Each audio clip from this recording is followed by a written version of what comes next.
स्वागत है साथियों आप सब लोगों का मेरे YouTube चैनल ज्ञान गंगा पर। साथियों आज आपके लिए एक और रिसर्च का इम्पोर्टेंट टॉपिक लेके आया हूँ मैं, जो है आपका सैम्पलिंग। ठीक है ना, इसको हिंदी में निदर्शन या फिर आपका प्रतिचयन, न्यायदर्श ये भी बोलते हैं। तो इसको इम्पोर्टेंट टॉपिक है ये। कहाँ गए भाई साहब, कर्सर भाई साहब? सॉरी, हाँ। तो इसको क्या कहते हैं, आपका ये निदर्शन, प्रतिचयन, न्यायादर्श ये भी बोलते हैं और इम्पोर्टेंट है। बिना इसके रिसर्च संभव नहीं है। रिसर्च में बहुत इम्पोर्टेंट रखता है ये। आपका पीएचडी कोर्स वर्क जो कर रहे हैं और जो बच्चे एमए में रिसर्च पढ़ते हैं, है ना, उनके लिए इम्पोर्टेंट है। दो क्वेश्चन आते हैं यहाँ से। और जो बच्चे नेट जेआरएफ सेट की तैयारी कर रहे हैं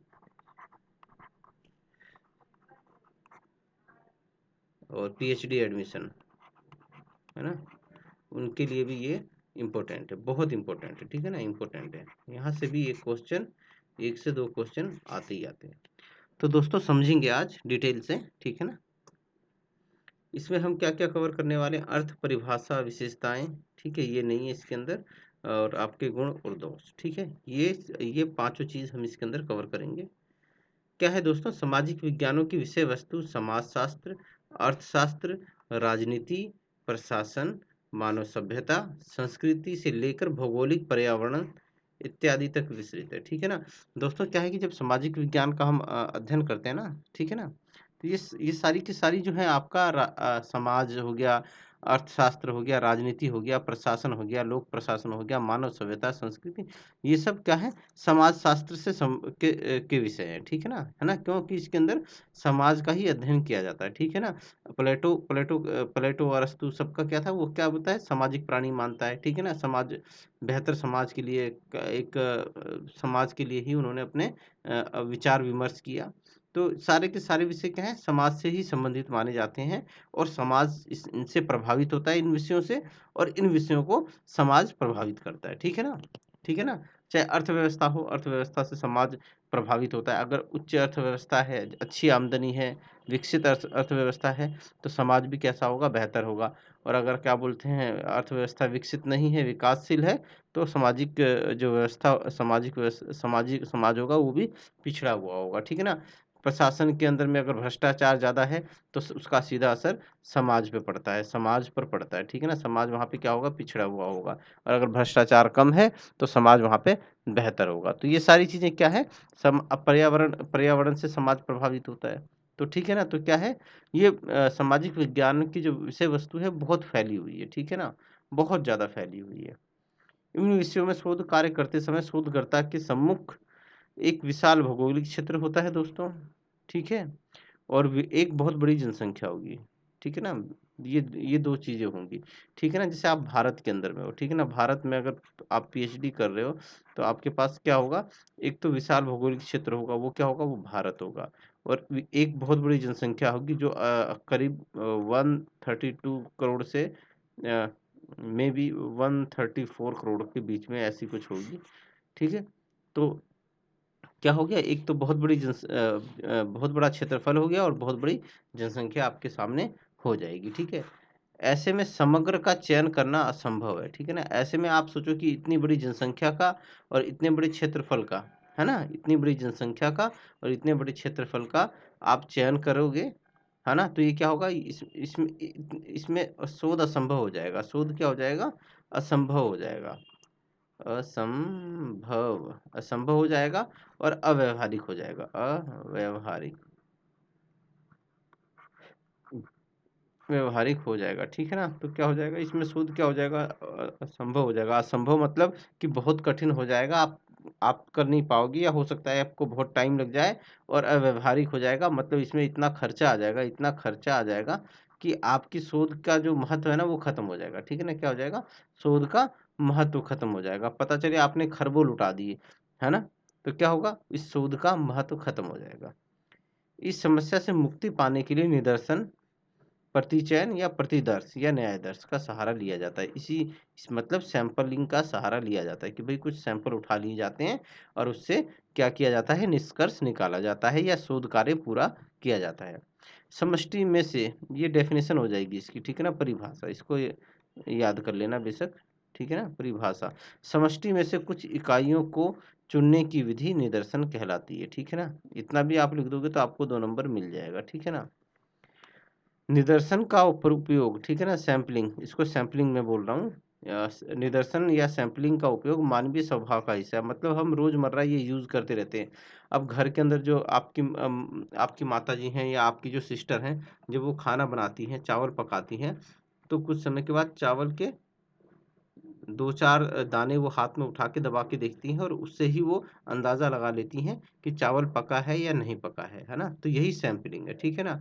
या खेत के अंदर जब किसान जाता है तो गेहूँ की 2-4 बाली उठाकर या धान की 2-3 बाली उठाकर उनसे उनको देख के ही वो समझ जाता है कि फसल पकी है या नहीं पकी है। तो ये क्या, ये हमारी मानवीय स्वभाव का हिस्सा है, ठीक है ना?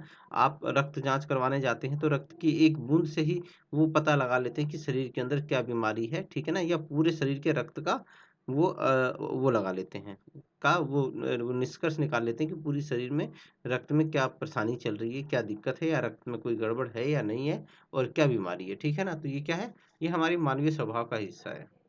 गुड्डे व हट के अनुसार निदर्शन, जैसा कि नाम से ही स्पष्ट है, अपेक्षाकृत बड़े का छोटा प्रतिनिधि। तो बड़ा यहाँ पे क्या होगा, जैसे कि आप समझ लो भारत, भारत और भारत की जनसंख्या, ठीक है ना, भारत की जनसंख्या, भारत की जनसंख्या, जनसंख्या ये क्या है, ये क्या है, बड़ा है। और अपेक्षाकृत छोटा क्या है, आपने जो सैंपल ले लिया, चाहे 5,000 लोगों को ले लिया या 500 लोगों को ले लिया, वो क्या हो जाएंगे, वो आपके एक प्रकार से सैंपल हो जाएंगे साथियों। अब इसकी विशेषताएं क्या क्या है हम ये देखते हैं, ठीक है ना। पर्याप्त प्रतिनिधित्व, मतलब प्रतिनिधित्व पर्याप्त होना चाहिए, ठीक है ना। प्रतिनिधि से तात्पर्य उस स्थिति से है जिसमें निदर्शन की इकाइयां समग्र में पाई जाती हैं। पाई जाने वाली सभी विशेषताओं या गुणों का उसी अनुपात में प्रतिनिधित्व करें जिस अनुपात में वह गुण समग्र में विद्यमान है। जैसे हम अगर महिला हिंसा पर, ठीक है ना, क्या बोलते हैं, घरेलू हिंसा पे काम कर रहे हैं, घरेलू हिंसा, है ना, हिंसा पे हम काम कर रहे हैं, ठीक है ना। तो क्या होगा कि हम पूरे भारत में तो काम नहीं कर सकते, तो हम कोई एक जिला पकड़ लेते हैं, ठीक है ना। क्या होगा, हम कोई एक जिला पकड़ लेते हैं, जैसे इलाहाबाद या वाराणसी, वाराणसी में हमने ये एक, मतलब पूरे भारत में जितने भी जिले हैं उन जिलों में से एक वाराणसी जिला को हमने सैंपल के तौर में चुन लिया कि ठीक है ना, हमने एक वाराणसी जिले को सैंपल के तौर में चुन लिया, ठीक है ना, कि हम यहाँ पे अपना रिसर्च करेंगे। अब वाराणसी जिले में पूरी जनसंख्या पे तो हम रिसर्च कर नहीं सकते, है ना। हमारा हमारा टॉपिक क्या है, घरेलू हिंसा है। तो हमने देखा कि भाई घरेलू हिंसा किन किन घरों में हुई है, तो ऐसे 2000 घर सामने आए जहाँ पे घरेलू हिंसा हुई है, ठीक है ना। क्या है, 2000 घरों में घरेलू हिंसा हुई है। अब इन 2000 पे भी हम सैंपल कलेक्ट करेंगे, ठीक है ना। क्या होंगे, इनमें से हम सैंपल लेंगे, कुछ इकाइयाँ चुनेंगे, ठीक है। तो हमने सपोज करो यहाँ से 10% अदार्थ 200 सैंपल हमने कलेक्ट कर लिया, क्या कर लिया, सैंपल सैंपल कलेक्ट कर लिया है। 200 लोगों को हमने चुन लिया है कि जिनसे हम क्या करेंगे, डाटा कलेक्शन करेंगे, ठीक है ना। अब पर्याप्त प्रतिनिधित्व का मतलब क्या होता है, ये तो हो गया। अब इसमें जो गुण है, ये 200 में जो गुण है, क्या गुण है, घरेलू हिंसा, क्या है, घरेलू हिंसा गुण है। इन 2000 महिलाओं के संग क्या हुआ है, ये घरेलू हिंसा का शिकार हुई है, ठीक है ना, क्या हुई है, घरेलू हिंसा का शिकार हुई है। और इसमें से जो हमने 200 सैंपल कलेक्ट किया है, ये भी क्या है, ये भी घरेलू हिंसा का शिकार है, क्या है, घरेलू हिंसा का शिकार है ये भी। तो क्या हुआ, एक विशेषताएं और गुण एक जैसे हो गए, क्या हो गए, विशेषताएं और गुण एक जैसे हो गए, ठीक है ना। मतलब जो समग्र है, 2000 महिलाओं के संग घरेलू हिंसा हुई है, तो ये समग्र है। और जो इस 2000 में विशेषता है कि भाई ये घरेलू हिंसा का शिकार हुई है, वही हमारे सैंपल में भी वही विशेषता है, ठीक है ना। इसी को कहते हैं विशेषता गुण या संजातीयता। तो बिल्कुल ये सैंपल बिल्कुल वैसे ही है जैसे समग्र है हमारा, ठीक है। अब एक चीज वो निकल के आती है, 2000 में से सपोज करो भाई 25 से कम वर्ष की, ठीक है ना, 25 से कम वर्ष की जो महिलाएं हैं, ठीक है ना, उनका जो रेशो है या उनका जो परसेंटेज है वो 25% है, ठीक है। उसके बाद जो 25 से 45 एज की जो महिलाएं हैं उनका प्रतिशत है 50%, ठीक है। और 45 से ऊपर वाली जो महिलाएं हैं उनके संग घरेलू हिंसा हुई है उनका प्रतिशत है 25%, ठीक है। ये 2000 का जो हमने लिया है उसमें से हमने देखा कि भाई क्या है, 25 से कम उम्र वाली जो महिलाएं हैं वो 25% हैं जिनके संग जो घरेलू हिंसा का शिकार हुई है। 25 से 45 वाली का परसेंट 50 है और 45 से ऊपर वाली का जो है वो 25% है। तो हम अपने ये जो हमारा सैंपल है ना, हम इसमें भी सेम अनुपात लेके चलेंगे, ठीक है ना। क्या करेंगे, इसमें जब हम इकाइयाँ चुनेंगे तो क्या करेंगे, 25% हम लेंगे कौन सी, जो 25 वर्ष से कम की हैं। अर्थात हम कितनी कितनी लेंगे इसमें, इसमें हम लेंगे आपका 25% के लिए हो जाएगा 50 महिलाएं हो जाएगा, जो 1 मिनट होल्ड कीजिए साथियों।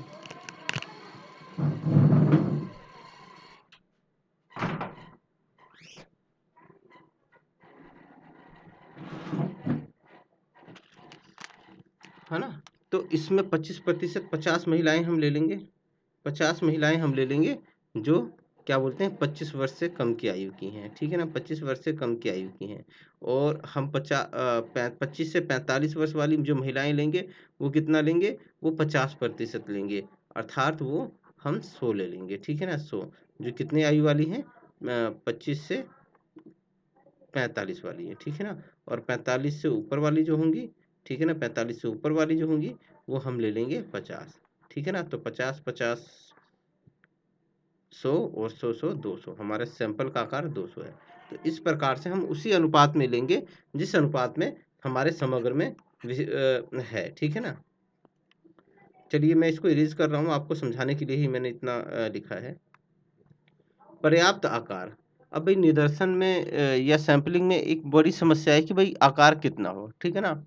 और इसमें ना अलग अलग विद्वानों का अलग अलग मत है, कोई कुछ कहता है कोई कुछ कहता है, लेकिन एक बात सबने स्वीकार की है कि अगर समग्र जो है ना, समग्र समजातीय है,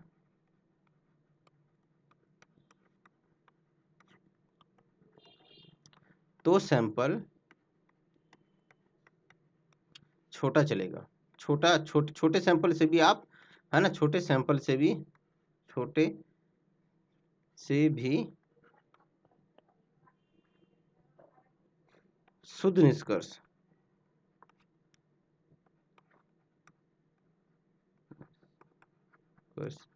शुद्ध निष्कर्ष निकलेगा, निकलेगा, ठीक है ना। या यथार्थ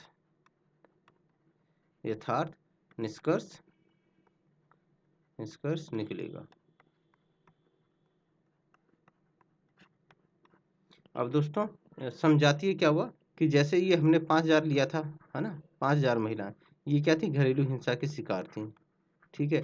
और इसमें से जो आप सैंपल ले रहे हो वो भी घरेलू हिंसा का शिकार है, ठीक है ना। अगर आप वाराणसी जिले में जिसमें जिसकी आबादी कितनी है, 2 करोड़ है, कितनी है, 2 करोड़ है, ठीक है ना, करोड़ है, उसमें से अगर आप 500 लेते तो आपको ये नहीं पता रहता कि भाई ये 200 करोड़ के अंदर में 5000 महिलाएं भी हैं, है ना, जो घरेलू हिंसा का शिकार हुई हैं। और बाकी क्या है, बाकी कितनी जो बची, वो कोई शिकार नहीं है, कोई सामाजिक हिंसा का शिकार हो गई, कोई सांप्रदायिक हिंसा का शिकार हो गई, कुछ हो गई, तो उसमें क्या होगा कि वो विषम जातीय हो जाएगा, ठीक है ना, उसमें समजातीय नहीं रहेगा, वो विषम जातीय हो जाएगा, ठीक है ना।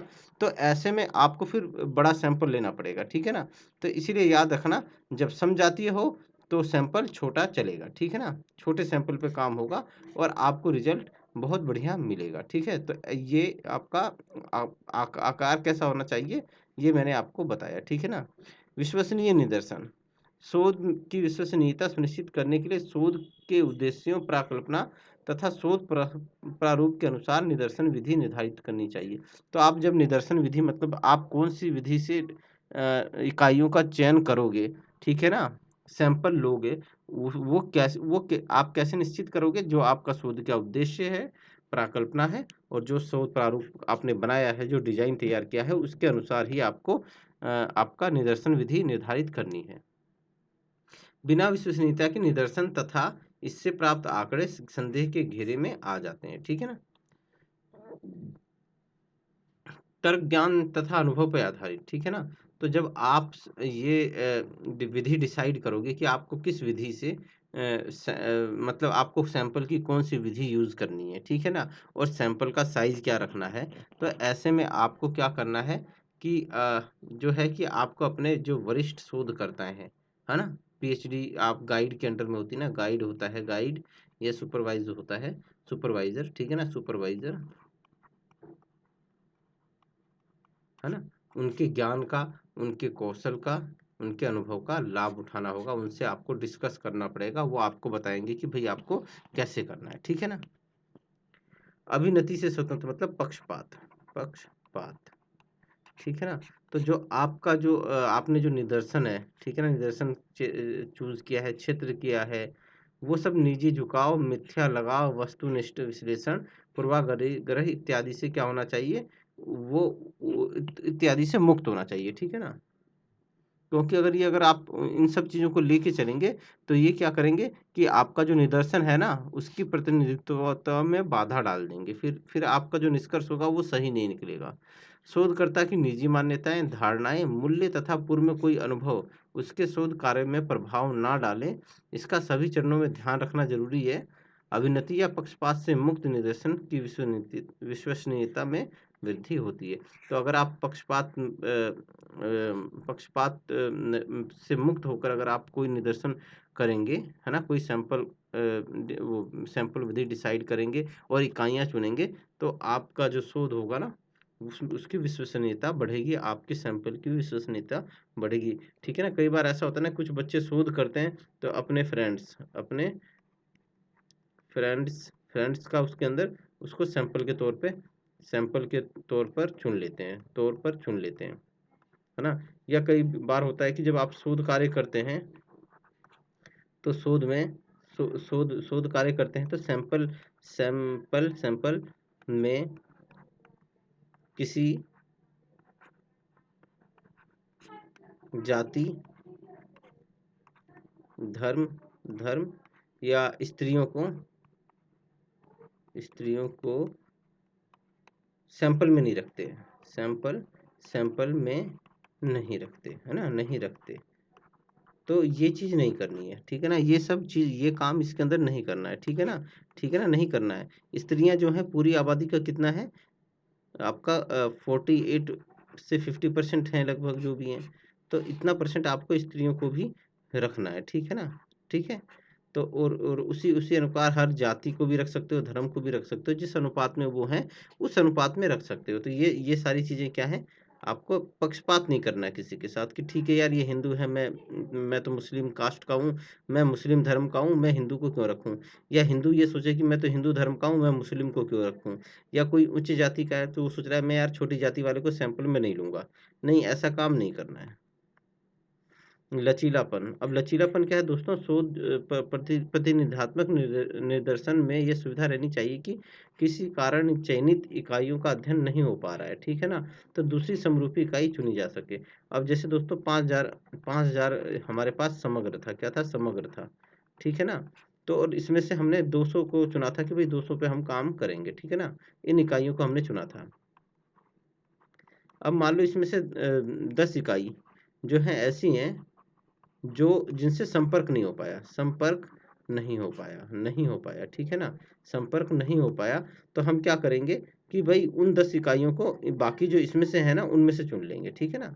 500 में से 200 गई तो कितनी, 4,800 इकाइयां हैं, इनमें से 10 इकाई चुन लेंगे, लेकिन चुनाव कैसा होना चाहिए, पक्षपात रहित रहना चाहिए, पक्षपात रहित होना चाहिए, ठीक है ना, रहित होना चाहिए, एक विधि के तहत इसको चुना जाना चाहिए, ठीक है ना। तो आप चुन के 200 इकाइयाँ पूरी कर लोगे और उनसे अपना डाटा कलेक्ट कर लोगे। क्यों? क्योंकि ये पूरा का पूरा जो ये 5,000 हैं, ये सारे समझाती हैं, तो कोई फर्क नहीं पड़ेगा, ठीक है ना। तो इतना लचीलापन अवश्य होना चाहिए, ठीक है ना, इतना लचीलापन अवश्य होना चाहिए। इकाइयों की स्वतंत्रता। अब भाई एक इकाई दूसरी इकाई से स्वतंत्र होनी चाहिए। जैसे कि आप किसी स्कूल के संबंध में कोई रिसर्च कर रहे हैं कि यहाँ पे पढ़ाई की गुणवत्ता कैसी है, टीचर कैसा पढ़ा रहा है, ठीक है ना, टीचर अच्छा पढ़ाता है कि नहीं पढ़ाता है, ठीक है ना। तो आप अगर जब एक किसी स्टूडेंट के सामने है, ठीक है ना, जैसे ये स्टूडेंट है, ठीक है, इस स्टूडेंट है और आप इससे इसका साक्षात्कार इंटरव्यू कर रहे हैं या जो भी कर रहे हैं, ठीक है ना। तो अगर यहाँ पे इसके बगल में ही अगर वो मास्टर होगा, ठीक है ना, वो टीचर होगा, है ना, तो क्या होगा, ये बच्चा जवाब नहीं दे पाएगा, ये बच्चा सही जवाब नहीं दे पाएगा, सही जवाब नहीं दे पाएगा, नहीं दे पाएगा पाएगा, ठीक है ना, दबाव महसूस करेगा, दबाव महसूस करेगा, ठीक है ना। क्यों? क्योंकि अगर इस बच्चे ने ये कहा कि हमारे सर तो कभी कभी आते हैं, कभी कभी नहीं आते हैं, मूड करता है पढ़ाते हैं, नहीं करता है तो नहीं पढ़ाते हैं, या बोल देते हैं एक बच्चे को कि भाई आप किताब पढ़ो और सारे बच्चे सुनो, और आराम से बेंच पे बैठ जाते हैं, है ना। तो ये अगर अब तो ये मास्टर क्या करेगा, छड़ी लेके इसकी पिटाई कर देगा, इसकी छड़ी लेके पिटाई कर देगा और इसका हाथ पैर सुजा देगा, ठीक है ना। तो ये क्या है, ये इकाई स्वतंत्र होनी चाहिए, है ना, मतलब इस ये प्रत्येक इकाई, ये भी एक इकाई है, ये भी एक इकाई है, ठीक है ना, ये दोनों एक दूसरे से स्वतंत्र होनी चाहिए, स्वतंत्र होनी चाहिए, ठीक है ना, स्वतंत्र होनी चाहिए। या एक क्या बोलते हैं, एक महिला सरपंच है, महिला सरपंच है, ठीक है ना, महिला सरपंच है, महिला महिला सरपंच है, सरपंच सरपंच है। अब आपने इससे कोई सवाल पूछा तो महिला सरपंच करेगी कि मैं पति से पूछ के बताऊंगी, मैं पति से पूछ कर बताऊंगी। तो इसका मतलब ये जो महिला सरपंच है ना, ये एक स्वतंत्र इकाई नहीं है, स्वतंत्र इकाई नहीं है, ठीक है ना। तो इसीलिए दोस्तों सैंपल में जो जितनी भी इकाइयाँ होती हैं, ठीक है ना, वो समजातीय समानता से भरपूर होती हो, ठीक है, अच्छी बात है, लेकिन पूरी तरह से स्वतंत्र होनी चाहिए, मतलब एक इकाई का दूसरी इकाई से प्रभाव नहीं पड़ना चाहिए, ठीक है ना। किसी भी इकाई की दूसरी पर निर्भरता या बाध्यता से जुड़े बंधन शोध के निष्कर्षों को प्रभावित कर देते हैं, ठीक है ना। इस तरह तो क्या होगा, आप पूरी की पूरी ग्राम पंचायत में महिलाओं की भूमिका वगैरह का आप अध्ययन कर रहे हैं, तो अगर इस तरह से अगर प्रत्येक इकाई स्वतंत्र नहीं होगी, है ना, तो बाद में निष्कर्ष बहुत गलत आ जाएगा, निष्कर्ष आएगा कि ठीक है भैया, महिलाओं को कहने के लिए आज़ादी है, लेकिन वो अपना कोई भी डिसीजन स्वतंत्रता पूर्वक नहीं ले सकती, ठीक है ना। तो इससे क्या होगा, आपका पूरा शोध प्रभावित हो सकता है। मैंने एग्जाम्पल आपको दे दिया, ये तो है नहीं दोस्तों, आगे बढ़ते हैं। निदर्शन विधि के गुण, निदर्शन विधि के गुण क्या है, इसमें क्या बोलते हैं, श्रम, क्या है, श्रम,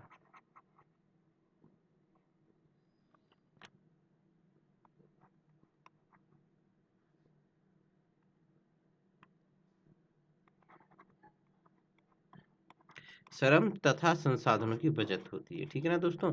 आप 5,000 लोगों से डाटा कलेक्ट करोगे और आप 200 लोगों से डाटा कलेक्ट करोगे, तो कहाँ ज़्यादा मेहनत लगेगी, यहाँ ज़्यादा मेहनत लगेगी, ज़्यादा क्या होगा, यहाँ ज़्यादा श्रम लगेगा, ज़्यादा पैसा लगेगा, ज़्यादा RS लगेगा, ठीक है ना। लेकिन यहाँ क्या होगा, यहाँ कम श्रम लगेगा, कम पैसा लगेगा, ठीक है ना, धन दोनों, तो क्या होगा, श्रम तथा संसाधनों की बचत होगी, ठीक है। एक चीज गहन अध्ययन है, क्योंकि आपका जो सैंपल, आपका जो समग्र है समजातीय है, तो क्या अध्ययन होगा, गहन अध्ययन होगा। और अगर आप 500 का अध्ययन करेंगे तो आप फटाफट करेंगे, फटाफट काम खत्म करेंगे, ठीक है ना, कोई भूल चूक हो जाएगी तो वो चली जाएगी, वो आप ठीक नहीं कर पाएंगे। लेकिन अब जब आप 200 करना है, तो आप बेहतर और गहन अच्छे से कर पाएंगे, अच्छे से कर पाएंगे, ठीक है ना। तो इसीलिए कहते हैं गहन अध्ययन संभव है, ठीक है ना। अब आपको 550 kg उठाना हो और 5 kg उठाना हो, तो दोनों में कौन सा बेहतर उठा पाओगे आप, 5 kg बेहतर उठा पाओगे। तो वही चीज़ है कि यहाँ पे क्या होता है, गहन अध्ययन, मतलब बहुत गहन अध्ययन यहाँ पे संभव है, ठीक है, आप पूरा टाइम दे पाओगे। परिणामों की शुद्धता एवं यथार्थता, और क्या होता है इसमें, परिणाम आपको शुद्ध प्राप्त होते हैं, ठीक है ना। क्यों?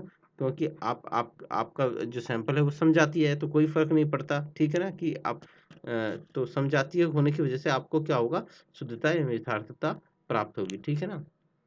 गलतियों की संभावना खत्म हो जाएगी। भाई 5,000 करोगे तो गलती की संभावना ज़्यादा होगी, और अगर 200 पे काम करोगे तो कम होगी, ठीक है। तुलनात्मक रूप से छोटा आकार प्रबंधन एवं सरल सहज होता है। अब छोटा जो आकार जो सैंपल होगा उसका प्रबंध करना, उस है ना, उसका प्रबंधन करना, उसमें उस पे कार्य करना, वो बहुत सरल हो जाएगा, ठीक है ना, उसका प्रबंधन बहुत आसान हो जाएगा, ठीक है। तथ्यों की पुनः परीक्षा संभव है। अब मान लो जैसे 500 है, इसकी दो तरीके से आप कर सकते हो, ठीक है ना, और इधर 5,000 ले लेते हैं। 5,000 में अगर आप दोबारा इसकी परीक्षा करना चाहो तो 5,000 लोगों को फिर से दोबारा बात करना पड़ेगा, तो उनके संग उनसे डाटा कलेक्ट करना पड़ेगा, तो ये क्या हो जाएगा, ये महंगा काम हो जाएगा, बहुत महंगा हो जाएगा, बड़ा मुश्किल है, ये बड़ा कठिन हो जाएगा।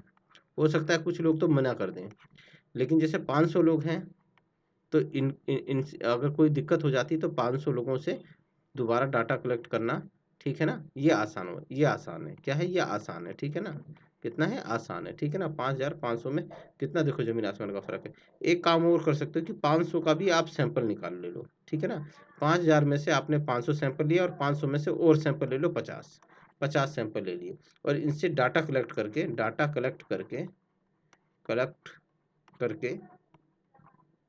निष्कर्ष निकाल लो, निष्कर्ष निकाल लो, ठीक है ना। और आपने जो 500 से पहले निष्कर्ष निकाला है, निष्कर्ष, तो इसका निष्कर्ष और इसका निष्कर्ष एक लगभग एक जैसा है,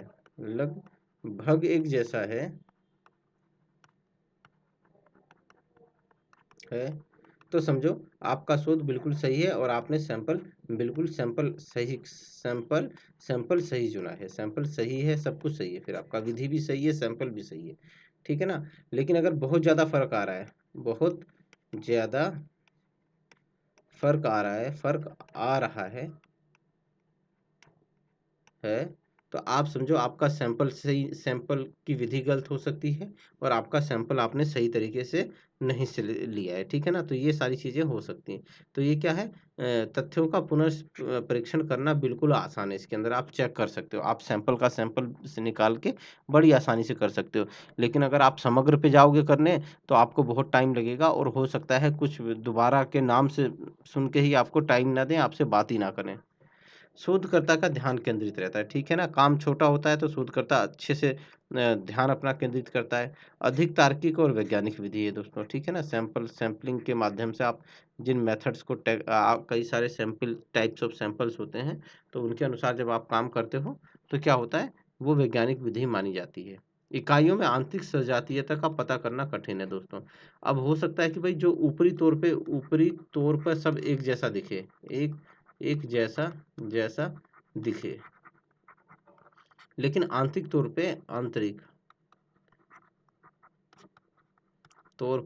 पर इकाइयां अलग अलग हो सकती हैं, इकाइयां अलग अलग हो सकती हैं, अलग अलग हो सकती है, ठीक है ना।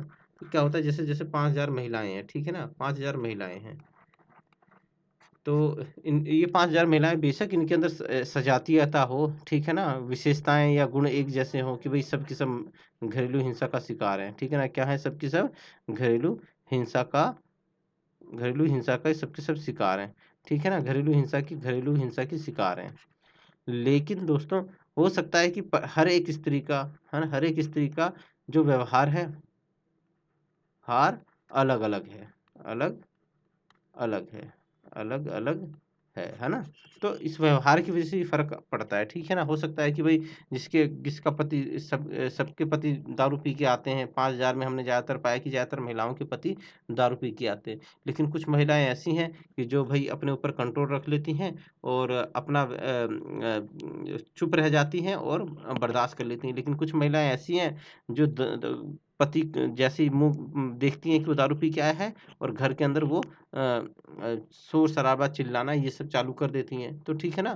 तो इस तरह से हो सकता है कि भाई हर एक स्त्री टू स्त्री आंतरिक तौर पे परिवर्तन हो सकता है, हर एक पुरुष में भी परिवर्तन हो सकता है।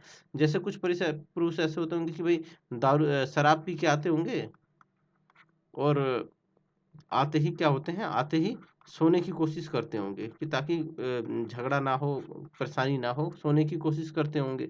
लेकिन उनकी स्त्रियां चिढ़ जाती होंगी और उनसे वो करती होंगी। तो क्या है, आंतरिक तौर पे सजातीयता है या नहीं है, मतलब आंतरिक तौर पे सारी महिलाएं, उनका व्यवहार एक जैसा है कि नहीं है, या जो पुरुष है उनका व्यवहार एक जैसा है कि नहीं है, वो पता करना बड़ा कठिन है। ठीक है ना। इकाइयों में समग्र का प्रतिनिधित्व सुनिश्चित नहीं, ठीक है ना। अब इकाइयां जो है वो समग्र का प्रतिनिधित्व कर रही हैं, ये भी कहना बड़ा कठिन काम है। ठीक है ना। ये जब जब विषम जातीयता हो, ठीक है ना, विषम जातीयता,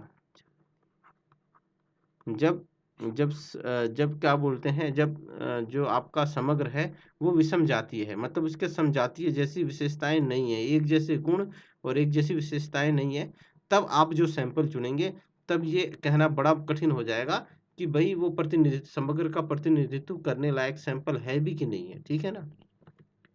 पक्षपात एवं विषय निष्ठता की संभावना। अच्छा, इसमें पक्षपात और विषय निष्ठता की संभावना हो सकती है भाई। अब जैसे क्या बोलते हैं, हो सकता है जो आदमी सैंपल कलेक्ट कर रहा हो वो किसी धर्म के लोगों को अपने सैंपल में ना कलेक्ट कर रहा हो, स्त्रियों का ना ले रहा हो, या फिर क्या बोलते हैं आपका किसी जाति के लोगों को बिल्कुल किनारे कर दे रहा हो। तो ये इस तरह की संभावना हो सकती है। ठीक है ना। जो शोधकर्ता होता है उसके अपने मूल्य, अपना पूर्वाग्रह, अपना अनुभव होता है, तो वो कहीं ना कहीं विषय निष्ठता को पैदा कर देता है। कुछ इकाइयों के अध्ययन से समग्र का अध्ययन संभव नहीं। अब आप कुछ लोगों का, कुछ लोगों पर अध्ययन करके करके सभी पर उसको लागू नहीं कर सकते। ठीक है ना। सभी पर लागू नहीं कर सकते। ठीक है ना। है ना। आपने आपने निष्कर्ष 5,000 लोगों का, 5,000 लोगों की इकाइयों में से आपने 200 पे काम किया और निष्कर्ष निकाला कि घरेलू हिंसा हिंसा का कारण शराब है। कारण क्या है आपका? नशा सेवन है ना। ठीक है ना। नशा सेवन है। ठीक है ना। आपने ये निकाला। लेकिन क्या ये हकीकत है कि भाई कि क्या आप एक भारत की 135 करोड़ की जनसंख्या है, सबके संग घरेलू हिंसा इसी कारण से होती है कि भाई वो नशा करते हैं? ऐसा ऐसा नहीं हो सकता। ठीक है ना भाई, ऐसा नहीं हो सकता। ठीक है ना, कि मतलब 200 से आप 135 करोड़ के ऊपर इसको लागू नहीं कर सकते। हो सकता है कि कईयों के घर में जो है कि उनका परिवार बड़ा है, ये दिक्कत हो, या वो रीति रिवाज, परंपराएं, रूढ़िवादिता, या महिलाओं को दोयम दर्जे का समझते हों। तो और भी बहुत सारे कारण हो सकते हैं। ठीक है ना। तो ये ऐसा नहीं हो सकता कि मतलब आप कुछ सैंपल से क्या बोलते हैं, सामान्यीकरण कर सब पे लागू कर दो। ठीक है ना। तो दोस्तों ये था मेरा आपका, मैंने जो आपको बताने की कोशिश की। अगर आपको मेरा ये वीडियो अच्छा लगा हो, है ना, वीडियो अच्छा लगे तो आप लाइक कर दीजिए, शेयर कर दीजिए और सब्सक्राइब कर दीजिए, है ना। और इससे पहले वाला जो लास्ट वाला वीडियो था जो मैंने करवाया था, एक्शन रिसर्च और केस स्टडी, इनको जरूर देखिए। ये बहुत इंपॉर्टेंट है, बहुत इंपॉर्टेंट है ये। आज के अब जो क्वेश्चन पूछे जा रहे हैं वो एक्शन रिसर्च और केस स्टडी से ही पूछे जा रहे हैं। और एक मैंने SPSS का वीडियो डाला था, ये वीडियो बहुत इंपॉर्टेंट है, ये वीडियो बहुत इंपॉर्टेंट है। 10 मिनट का वीडियो मैंने डाला था, तो इसको जरूर देखना। पता नहीं क्वेश्चन कहाँ से आ जाए। ठीक है ना। और मैं जो क्वेश्चन वही टॉपिक्स लेके आ रहा हूँ जो इम्पोर्टेंट है। ठीक है ना। जो मोस्ट इम्पोर्टेंट है मैं उनको करवा रहा हूँ। ऐसा नहीं है कि मैं सब कुछ करवाने बैठ रहा हूँ, नहीं। ठीक है ना। तो जो इनको इनको जरूर देखना आप लोग। तो अभी के लिए इतना ही, फिर मिलेंगे एक नए वीडियो के साथ।